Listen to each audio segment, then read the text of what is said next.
नमस्कार विद्यार्थी मित्रों, कक्षा 9वीं से स्पर्श में से हम पढ़ रहे थे धर्म की आड़। पिछले वीडियो में हमने देखा कि लेखक गणेश शंकर विद्यार्थी ने जो धर्म के नाम पर हो रहे उत्पाद यानी कि जो गलत फायदे उठाने वाले लोग हैं, जो बड़े लोग हैं, जो अनपढ़ गंवार लोगों का गलत फायदा बेजा फायदा उठाते हैं, उसके बारे में हमने पिछले वीडियो में पढ़ा। अब जहां हम पहुंचे थे पेज नंबर 64 पे थर्ड पैराग्राफ, वहां से हम शुरू करेंगे। पिछली बातें जो है पिछले वीडियो में आपको याद होगी कि बड़े जो लोग हैं, जो धनवान लोग हैं, जो धर्म के ऊपर के पद पर बैठे हुए हैं, जो आसन पर बैठे हुए हैं, ऐसे लोग इन बेचारे अनपढ़ गंवार लोगों का गलत फायदा उठाते हैं। तो अब यहाँ से हम आगे पढ़ेंगे। धर्म की उपासना के मार्ग में कोई भी रुकावट न हो। अब यहाँ पे इस पैराग्राफ में लेखक के द्वारा कहा गया है कि जो धर्म की उपासना है उसके मार्ग में कोई भी रुकावट नहीं होनी चाहिए। यानी कि हम जिस धर्म में मानते हैं उस धर्म में हमारी इच्छा से हम जैसा ईश्वर की उपासना करना चाहे वैसे करें। किसी के भी ऊपर कोई प्रेशर ना हो, कोई जोर जबरदस्ती ना हो कि आप इसी धर्म को मानो, इसी धर्म का पालन करो। ऐसे यहाँ लेखक का मानना है कि कोई भी धर्म की उपासना के मार्ग में किसी भी प्रकार की रुकावट नहीं होनी चाहिए। जिसको जो धर्म अपनाना है, जिसमें मानना है, वो माने। जिसका मन जिस प्रकार चाहे उसी प्रकार धर्म की भावना को अपने मन में जगाए। यानी कि जिस व्यक्ति का मन जिस धर्म की ओर प्रेरित है और जिसमें वो मानता है उसी धर्म की भावना को वो अपने मन में जगाए। धर्म और ईमान मन का सौदा हो, ईश्वर और आत्मा के बीच का संबंध हो, आत्मा को शुद्ध करने और ऊंचे उठाने का साधन हो। धर्म क्या होना चाहिए? यहाँ पे लेखक ने कहा है कि धर्म सिर्फ जो है वो धर्म और ईमान जो है वो मन का सौदा होना चाहिए। मन का सौदा, हमारा मन जैसा कहता है वैसे हम धर्म में माने, ईमानदारी रखें, हमारी नीयत साफ रखें। ईश्वर और आत्मा के बीच का संबंध होना चाहिए। हमारी जो आत्मा है, हमारा जो जीव है, उसके और ईश्वर के बीच का संबंध सिर्फ धर्म होना चाहिए। और वो हमारी इच्छा से हम जिस ईश्वर में जिस धर्म में मानते हैं उसी धर्म के साथ हमें जोड़ना चाहिए। आत्मा को शुद्ध करने और ऊंचे उठाने का साधन होना चाहिए। धर्म क्या होना चाहिए? जो हमारी आत्मा है वो शुद्ध आचरण करे, वो शुद्ध हो और उस आत्मा को, उस जीव को ऊंचे उठाने का साधन धर्म होना चाहिए। वह किसी दशा में भी किसी दूसरे व्यक्ति की स्वाधीनता को छीनने या कुचलने का साधन न बने। धर्म जो है, लेखक कह रहे हैं कि दूसरे व्यक्ति की जो स्वाधीनता है, स्वाधीनता मतलब स्वतंत्रता जो है, उसको छीनने या तो कुचलने का साधन नहीं होना चाहिए। किसी की स्वतंत्रता जो है धर्म के प्रति, वो स्वतंत्रता छीननी नहीं चाहिए। ऐसा साधन धर्म ना बने कि किसी की स्वतंत्रता किसी की स्वतंत्रता जो है, स्वाधीनता जो है, उसे कुचले या उसे छीने। ऐसा कोई धर्म नहीं होना चाहिए।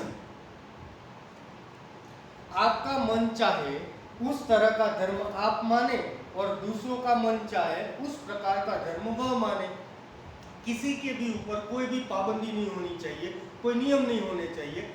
जिसका मन, जिसकी आत्मा, जिसका जीव जिस धर्म में मानना चाहता है वो माने और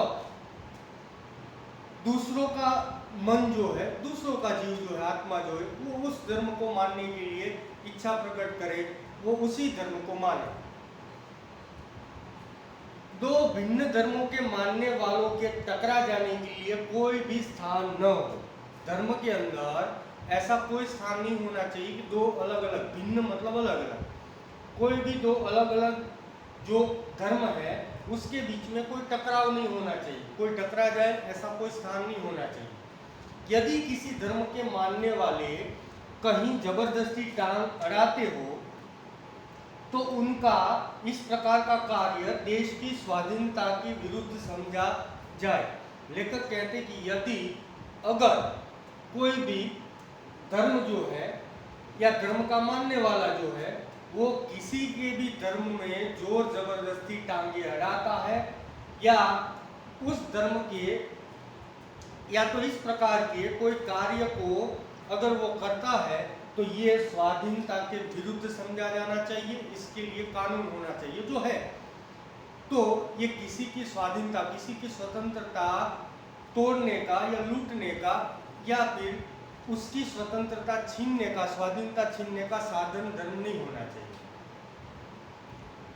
देश की स्वाधीनता के लिए जो उद्योग किया जा रहा था उसका वह दिन निसंदेह अत्यंत बुरा था जिस दिन स्वाधीनता के क्षेत्र में खिलाफत, मुल्ला, मौलवियों और धर्माचार्यों को स्थान दिया जाना आवश्यक समझा गया। अब ये सबसे बड़ी बात यहाँ लेखक ने कही है जो ध्यान देके समझना। लेखक ने कहा है कि देश की स्वाधीनता के लिए जो उद्योग किया जा रहा था, यानी देश को, भारत देश को स्वतंत्र करने के लिए जो मेहनत की जा रही थी, जो उद्योग किया जा रहा था, उसका वह दिन निसंदेह, मतलब कोई भी इसके अंदर कोई संदेह नहीं है, कोई शंका नहीं है, वह दिन अत्यंत बुरा था। कौन सा दिन? जो आगे मैं आपको समझा रहा हूँ। वह दिन अत्यंत बुरा था जिस दिन स्वाधीनता के क्षेत्र में, यानी कि हमारे स्वतंत्रता के क्षेत्र में खिलाफत यानी प्रतिनिधि,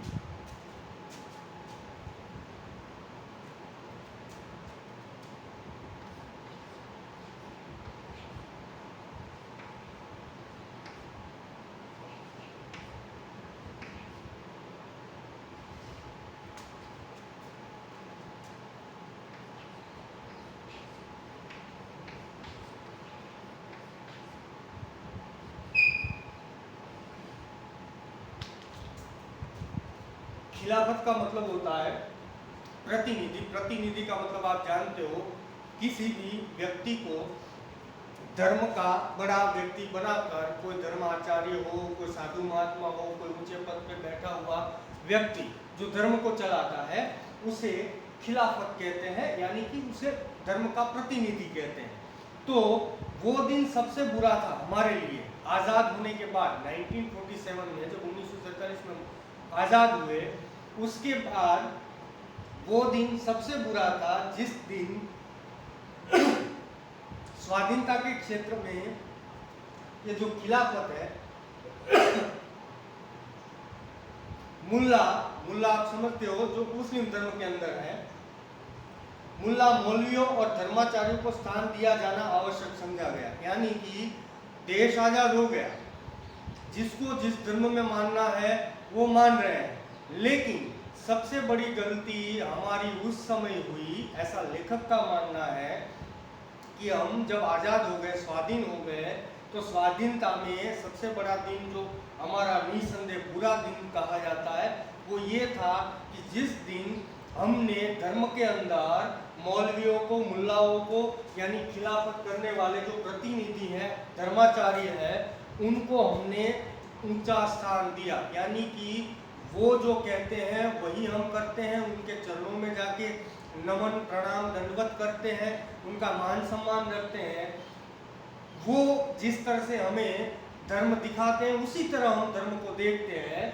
ये जो चीज़ें हुई आज़ादी के बाद, स्वाधीनता के बाद, ये सबसे बुरी हुई, ऐसा लेखक का मानना है। इसी के कारण धर्म के अंदर ऐसी सारी चीज़ें पैदा होने लगी कि धर्म की आड़ लेकर लोग धर्म का गलत फायदा उठाने लगे।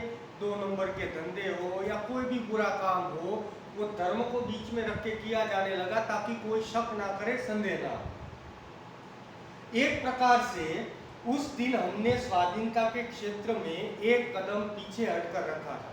लेखक कह रहे हैं कि उस दिन हम स्वाधीन तो हुए, स्वतंत्र तो हुए, लेकिन असल में उस दिन जब हमने इन धर्माचार्यों को धर्म के पद पर बिठाया, उस दिन सही में हमने एक कदम पीछे रखा था। आज़ाद हुए थे, एक कदम आगे रखना चाहिए था, उसकी जगह हमने एक कदम पीछे रखा। यानी कि हम उनके गुलाम बनकर रह गए। आज़ाद तो हुए लेकिन इन सभी धर्माचार्यों के गुलाम बनकर रह गए। अपने उसी पाप का फल आज हमें भोगना पड़ रहा है। यानी वो जो पाप उस समय किया था, यानी हमारे बाप दादाओं ने, जिन्होंने धर्म को धर्माचार्यों को सौंप दिया, उस पाप का फल आज हमारी आधुनिक पीढ़ी जो है आज हम भोग रहे हैं। देश को स्वाधीनता के संग्राम ही ने मौलाना अब्दुल बारी और शंकराचार्य को देश के सामने दूसरे रूप में पेश किया। यानी कि जो स्वाधीनता का संग्राम था, जब हम आज़ादी के लिए लड़ रहे थे, उसी समय मौलाना अब्दुल बारी जो मुस्लिम धर्म के धर्माचार्य है और शंकराचार्य जो हिंदू धर्म के धर्माचार्य है, देश के सामने दूसरे रूप में हमने उनको पेश किया। उन्हें अधिक शक्तिशाली बना दिया। उन्हें हमने शक्तियां दे दी कि आप जैसे कहोगे वैसे धर्म चलेगा, आप जैसे कहोगे वैसे हम धर्म के अनुयायी लोग जो है, धर्म में मानने वाले लोग जो है, वैसे धर्म को मानेंगे। यानी हमने उनको अधिक शक्तिशाली बना दिया। और हमारे इस काम का फल यह हुआ कि इस समय हमारे हाथों ही से बढ़ाई इनकी और इनके से लोगों की शक्तियां हमारी जड़ उखाड़ने और देश में मजहबी पागलपन, प्रपंच और उत्पात का राज्य स्थापित कर रही है। यानी लेखक ने बहुत बड़ी बात कही है। यहाँ पे लेखक कह रहे हैं कि उन्हें जब हमने अधिक शक्तिशाली बना दिया तो हमारे ही इस काम का फल यह हुआ कि हम इस समय हमारे हाथों ही से बढ़ाई किनकी करते हैं? उनकी, धर्माचार्यों की। और इनके से लोग, मतलब उनके जैसे लोग शक्तियां उनके जैसे लोगों की शक्तियां हमारी जड़ उखाड़ने और देश में ये क्या कर रही है? जो हमने उनको शक्तियां दी वो हमारी जड़ें, हमारी मूल जो है वो उखाड़ने पे तुली है। और देश में मजहबी पागलपन, मजहब किसे कहते हैं? मजहब मतलब धर्म। धर्म में जो पागलपन फैला हुआ है वो इन्हीं लोगों ने फैलाया है उनके फायदे के लिए। वो ऐसा जानते हैं, वो ऐसा समझते हैं कि हमारा धर्म बड़ा होना चाहिए, हमारे धर्म में और दान आना चाहिए, हमारा धर्म जो है वो फले फूले और बड़ा हो और ज़्यादा हमारा धर्म आगे बढ़े। ऐसे हर एक धर्म के धर्माचार्य मानते हैं। तो ऐसा मजहबी पागलपन जो है, धर्म का पागलपन, धार्मिक पागलपन जो है वो इन लोगों ने अभी फैलाया। प्रपंच और उत्पाद का राज्य स्थापित कर दिया। प्रपंच किसे कहते हैं?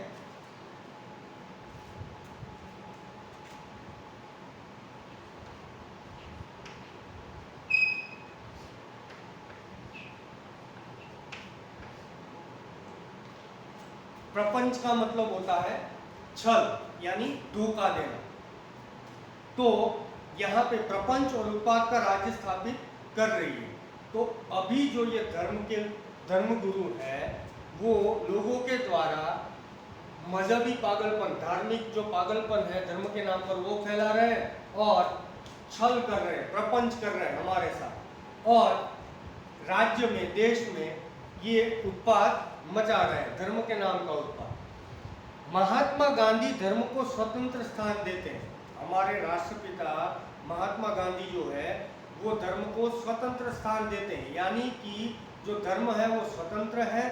धर्म जो है, जो लोग जिस धर्म में मान रहे हैं उनके धर्म ग्रंथों के अनुसार वो धर्म का पालन करें, जिसमें हिंसा को कोई स्थान ना हो, जिसमें कोई भी धर्म का ग्रंथ हिंसा में मानता नहीं है। गांधी जी अहिंसा में मानते थे। वो कहते हैं कि जो धर्म है उसको सर्वत्र स्थान मिलना चाहिए, यानी सभी जगह। वे एक पग भी धर्म के बिना चलने के लिए तैयार नहीं है। गांधी जी जो है वो एक भी डगर आगे धर्म के बिना रखने के लिए तैयार नहीं है। परंतु उनकी बात ले उठने के पहले प्रत्येक आदमी का कर्तव्य यह है कि वह भली भांति समझ ले कि महात्मा जी के धर्म का स्वरूप क्या है। धर्म से महात्मा जी का मतलब धर्म ऊंचे और उदार तत्वों ही का हुआ करता है, उनके मानने में किसे ऐतराज हो सकता है। यानी कि गांधी जी जो है वो कह रहे हैं कि प्रत्येक आदमी का कर्तव्य यह है कि वह भली भांति समझ ले कि महात्मा जी का धर्म मतलब महात्मा गांधी का धर्म क्या है, उनका धर्म का स्वरूप क्या है। धर्म से महात्मा जी का मतलब धर्म ऊंचे और उदार तत्वों ही का होना चाहिए। यानी धर्म जो है वो उदार तत्वों का होना चाहिए। उदार आप समझते हो, जो खुले दिल का हो, जो खुले हाथों से अपने खुले दिलों से दान करता हो, लोगों का भला चाहता है, तो ऐसा उदार धर्म होना चाहिए।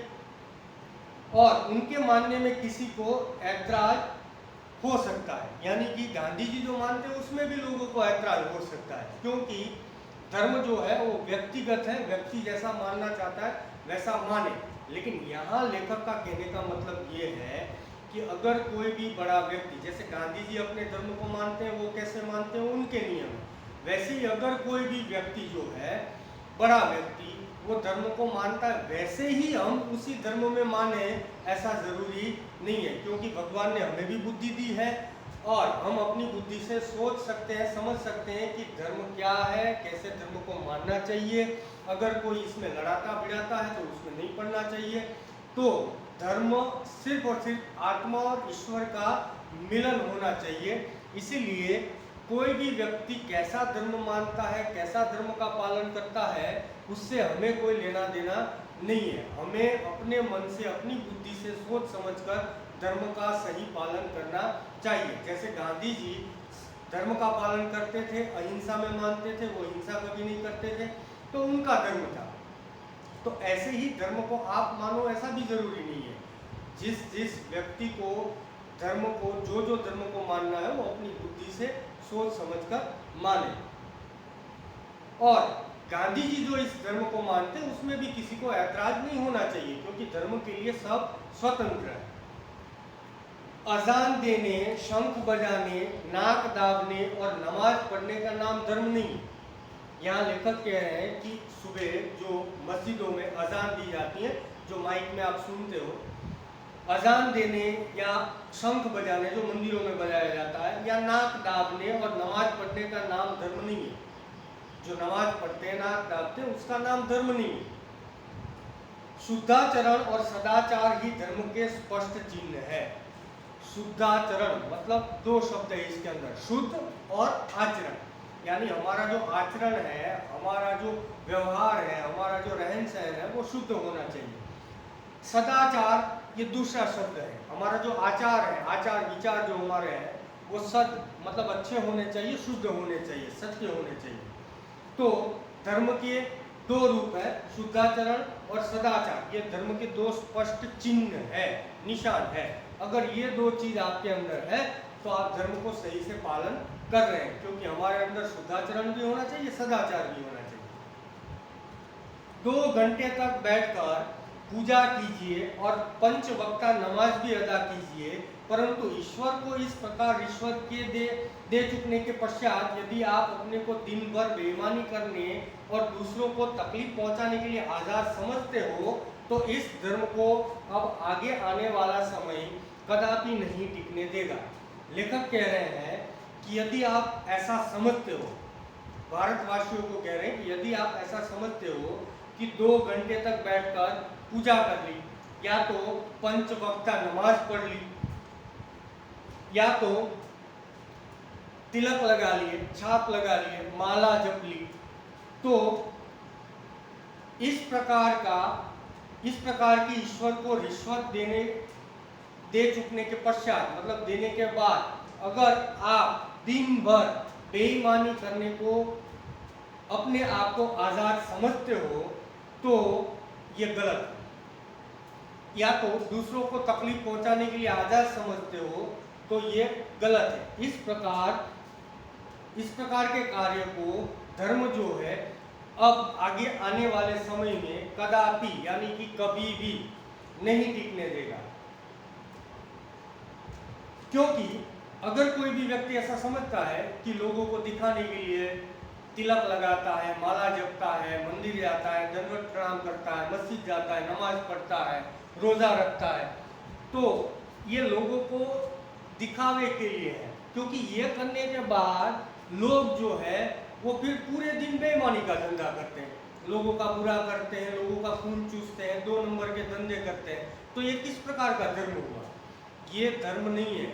आप सुबह मंदिर गए, आपने भगवान से माफी मांगी, जो भी किया, दंडवत प्रणाम किया, और बाद में आप समझते हो कि हम जो भी पूरे दिन करेंगे वो सही है, तो ऐसी बेईमानी धर्म के अंदर नहीं चलेगी। अब तो आपका पूजा पाठ न देखा जाएगा, आपकी बलमनसाहत की कसौटी केवल आपका आचरण होगी। अब ये जो पूजा पाठ वगैरह है वो नहीं देखा जाएगा। अगर आपके अंदर बलमनसाहत है, यानी आप भले मनुष्य हो, आप दूसरों का भला चाहते हो, आप धर्म में मानते हो, आप कभी बेईमानी नहीं करते हो, तो ऐसे लोगों को ही, ऐसे आचरण वाले लोगों को ही अच्छे लोग, धार्मिक लोग माने जाएंगे।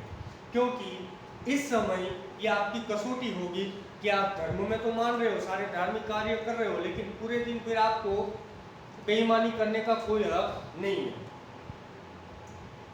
सबके कल्याण की दृष्टि से आपको अपने आचरण को सुधारना पड़ेगा, और यदि आप अपने आचरण को नहीं सुधारेंगे तो नमाज और रोजे, पूजा और गायत्री आपको देश के अन्य लोगों की आज़ादी को रौंदने और देश भर में उत्पातों का कीचड़ उछालने के लिए आज़ाद न छोड़ सकेगी। यानी अभी लेखक जो है वो कह रहे हैं कि आपकी बलमनसाहत जो है वही देखी जाएगी सबके कल्याण की दृष्टि से। यानी सबका अगर आपको कल्याण करना है, भला करना है, तो आपको अपने आचरण को सुधारना ही पड़ेगा। आपका जो आचरण है, आपका जो हाव भाव है, आपका जो रहन सहन है, वो आपको सुधारना पड़ेगा। और यदि आप अपने आचरण को नहीं सुधारेंगे तो नमाज और रोजे रखना, पूजा और गायत्री पाठ करना आपको देश के अन्य लोगों की आज़ादी को रोकने और देश भर में उत्पाद का कीचड़ उछालने के लिए आज़ाद न छोड़ सकेगी। यानी अगर आप ऐसा मानते हो कि मैं नमाज पढ़ लूँगा, रोजे रख लूँगा, मैं पूजा कर लूँगा, गायत्री मंत्र पढ़ लूँगा, तो ये सारे पाप धुल जाएंगे, तो ये चीज़ें नहीं होने वाली। ये आप धर्म को गलत तरीके से ले रहे हो, ऐसे आप दूसरों पर कीचड़ नहीं उछाल सकते, इसके लिए आप आज़ाद नहीं हो।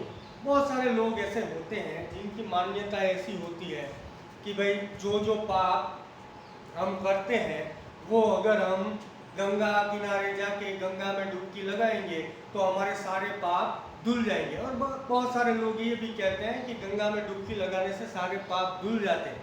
तो उसमें समझने वाली बात है, समझना पड़ेगा कौन से पाप धुल जाएंगे जो आपने जानबूझ के नहीं किए, जो आपसे अनजाने में हुए पाप है, जो आप चलते समय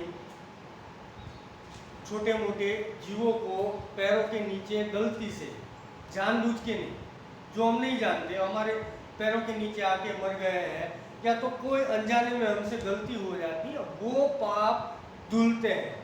ऐसा धर्म ग्रंथों के अंदर और धार्मिक लोग मानते हैं। बाकी जानबूझ के पाप जो आपने किए हैं, जानबूझ के आपने गलतियां की है और बाद में आप गंगा में जाके डुबकी लगाओगे तो उससे कोई फायदा होने वाला नहीं है, क्योंकि वो पाप है और वो पाप का हिसाब होगा। ऐसे धार्मिक और दीनदार आदमियों से तो वे लामजहब और नास्तिक आदमी कहीं अधिक अच्छे हैं और ऊंचे हैं जिनका आचरण अच्छा है। यहाँ इस लाइन में लेखक ने बहुत अच्छी बात कही है कि ऐसे धार्मिक और दीनदार आदमियों से, मतलब ऐसे धार्मिक जो दिखावा करते हैं धर्म का, ऐसे धार्मिक लोगों से, और दीनदार मतलब गरीबों को दान करते हैं, दीन बड़ी ई की मात्रा है, यानी कि दीनदार जो लोग हैं वो ऐसा मानते हैं कि हम मंदिर जाते हैं, धर्म में मानते हैं, गरीबों को दान करते हैं, तो हम बड़े धार्मिक हैं। तो यहाँ लेखक ने कहा है कि अगर पूरे दिन बेईमानी करते हैं और ऐसे धर्म को मानते हैं तो इससे तो लामजहब,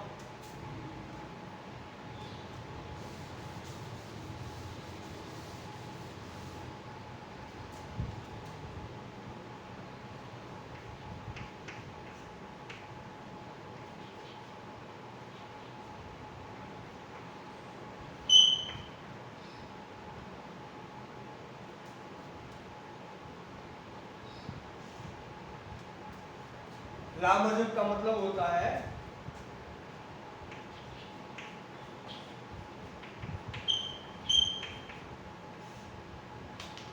नास्तिक। यानी इस लाइन में कहा गया है कि ऐसे धार्मिक और दीनदार आदमियों से तो वे लामजहब और नास्तिक आदमी कहीं अधिक अच्छे और ऊंचे हैं जिनका आचरण अच्छा है। नास्तिक आप जानते होंगे, दो प्रकार के लोग होते हैं, आस्तिक और नास्तिक। आस्तिक मतलब धर्म में मानने वाले लोग, और नास्तिक मतलब जो धर्म को नहीं मानते। तो यहाँ लेखक गणेश शंकर विद्यार्थी ने ऐसा कहा है कि जो धार्मिक लोग हैं, जो दीनदार लोग हैं, जो दिखावा करते हैं धर्म का, इससे अच्छे तो लामजहब मतलब नास्तिक लोग जो है वो अधिक अच्छे हैं और ऊंचे हैं, जिनका आचरण अच्छा है, जो दूसरों के सुख दुख का ख्याल रखते हैं और जो मूर्खों को किसी स्वार्थ सिद्धि के लिए उकसाना बहुत बुरा समझते हैं। यानी नास्तिक लोगों का लेखक कह रहे हैं कि एक फायदा है कि वो धर्म में नहीं मानते, और धर्म में नहीं मानते इसलिए वो कभी धर्म के नाम पर किसी को गलत रास्ते पर नहीं ले जाते और ना धर्म के नाम पर किसी का गलत फायदा उठाते।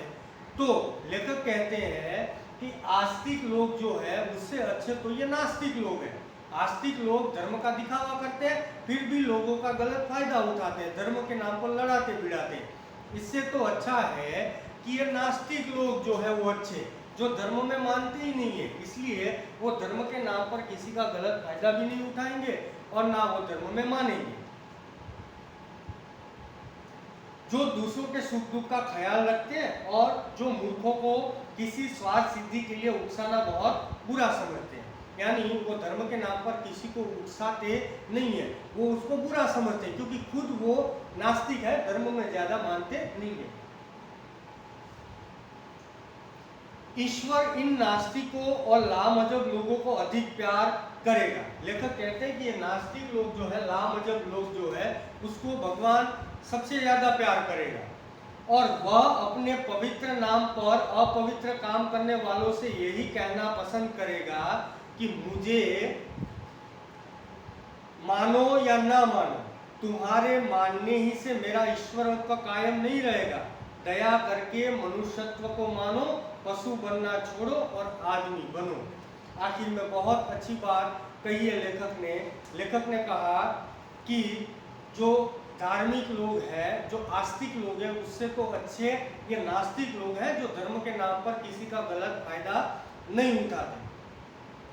और जो अपने पवित्र नाम पर अपवित्र काम करने वाले हैं, उनसे यही कहना पसंद करेंगे, कौन? ईश्वर यही कहना पसंद करेंगे कि मुझे मानो या ना मानो, तुम्हारे मानने में मेरा ईश्वरत्व कायम नहीं है।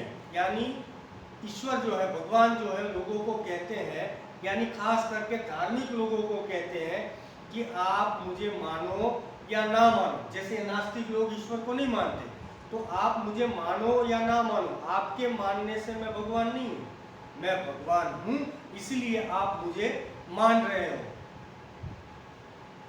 तो यहाँ पे जो लेखक है वो कह रहे हैं कि ईश्वर इन लोगों को इतना ही कहना चाहेगा, भगवान यही कहेगा कि आपसे तो नास्तिक लोग अच्छे हैं जो मुझे नहीं मानते, और आप जो मुझे मान रहे हो उनको भी भगवान ने कहा है कि आप मुझे मानो या ना मानो, आपके मानने से मैं भगवान नहीं हूँ, मैं ईश्वर नहीं हूँ, मैं ईश्वर हूँ, इसीलिए आप सब लोग मुझे मान रहे हो। तो आपके मानने से मेरा ईश्वर तो कायम रहेगा ऐसा नहीं है।